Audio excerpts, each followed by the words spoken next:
साहेब, आपल्याला विश्रांतीची गरज आहे. रात्रीची पहाट उलटून गेली आहे. उद्याचा सूर्योदय आपल्या सर्वांसाठी भाग्याचा.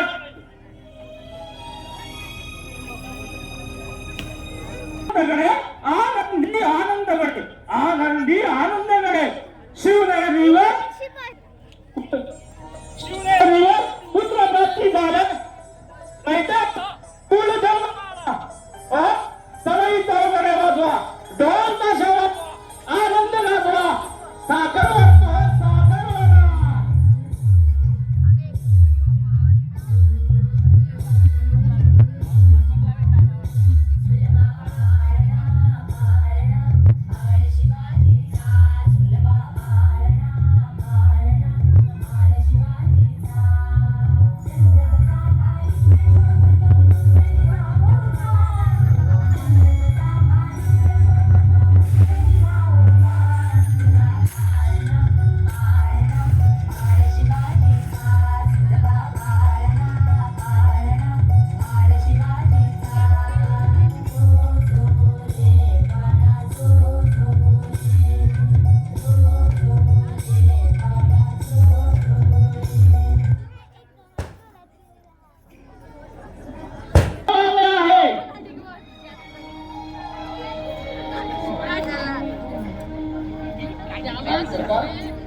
बाळाचे डोळे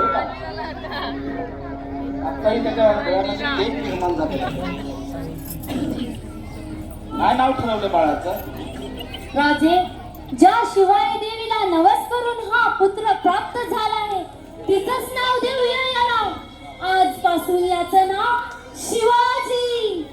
शिवाजी राजांचा विजय असो.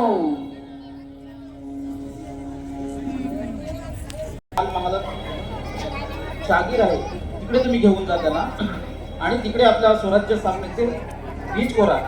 राजे, तुमच्या आज्ञेचं आम्ही पालन करतो, पण आपल्या रयतेवर जी काही अवहेलना चालू आहे त्याचा निर्णय झालाच पाहिजे. काय तो ठोस निर्णय घ्या तुम्ही. नक्कीच होईल महाराणी, परंतु तुम्ही राजांना तिकडे घेऊन गेले तर बरं होईल आणि आपले शिवबा ते पूर्णपणे पार पडतील हे मला पूर्ण विश्वास आहे. आणि त्यांच्याबरोबर तुम्ही सुद्धा आहेतच. जशी आज्ञा राजे. आणि आपल्या बरोबर माणूस दादूजींना पण तुम्ही घेऊन जायचंय. दादूजी. जी राजे साहेब.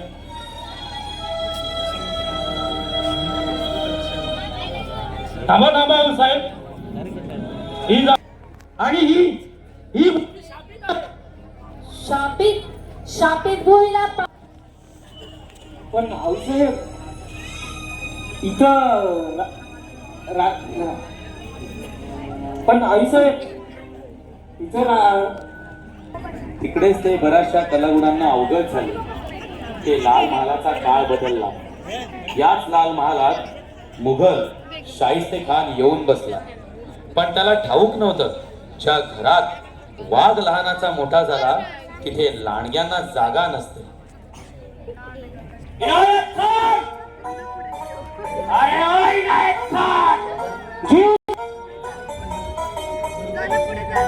देखा अपना लाल महल, इस लाल महल में शिवा का बचपन चला गया है.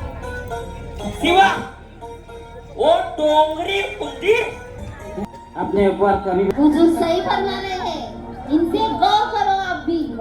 जी हुजूर जी. और हम क्या कहते हैं इनायत खान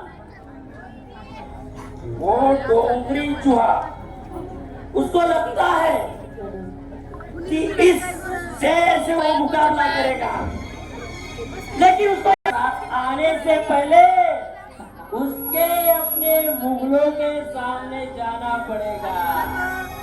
तुम्हें पता है इनायत खान गया अभी इसी लाल महल में किया था और सीधी देवर को भी चकमा दिया था. तो फिर हम उसको ऐसा छोड़ के नहीं चलेगा. खामोश. अफजल खान गलत था, लेकिन मैं शाइस्ते खान हूँ, खुद और खल्लास होके ही जाएगा।